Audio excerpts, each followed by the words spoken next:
નમસ્કાર મિત્રો, આજે આપણે સાયમન કમિશન 1927 વિશે જાણીશું। 8 નવેમ્બર 1927ના રોજ બ્રિટિશ સરકારે સાયમન કમિશનની રચના કરી હતી। આ કમિશનનો મુખ્ય હેતુ ભારત શાસન અધિનિયમ 1919 એટલે કે મોન્ટેગ્યુ ચેમ્સફોર્ડ સુધારાના અમલની સમીક્ષા કરવાનો હતો।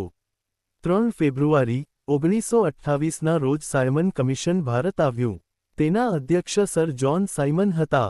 આ કમિશનમાં કુલ 7 સભ્યો હતા અને સૌથી મહત્વની વાત એ હતી કે તેમાં એક પણ ભારતીય સભ્યનો સમાવેશ કરવામાં આવ્યો નહોતો।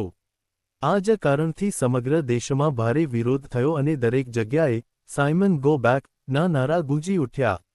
કોંગ્રેસના મદ્રાસ અધિવેશનમાં પણ સાયમન કમિશનના બહિષ્કારનો નિર્ણય લેવામાં આવ્યો હતો।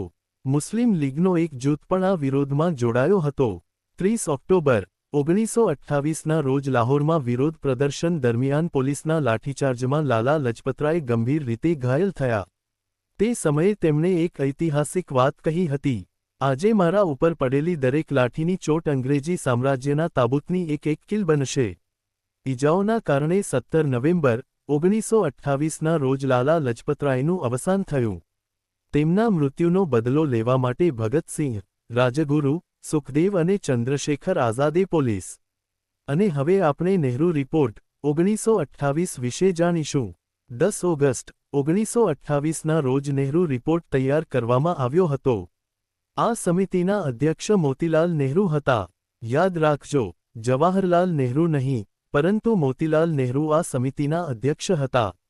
આ સમિતિમાં કુલ 9 સભ્યો હતા, જેમાં 2 મુસ્લિમ સભ્યોનો પણ સમાવેશ કરવામાં આવ્યો હતો।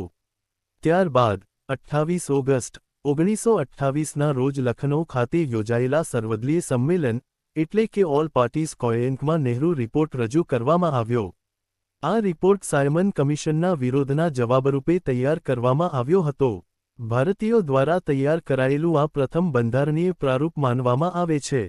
નહેરુ રિપોર્ટમાં ડોમિનિયન સ્ટેટસ, મૂળભૂત અધિકારો, જવાબદાર સરકાર અને સંયુક્ત મતદાર મંડળ જેવી મહત્વપૂર્ણ ભલામણો કરવામાં આવી હતી।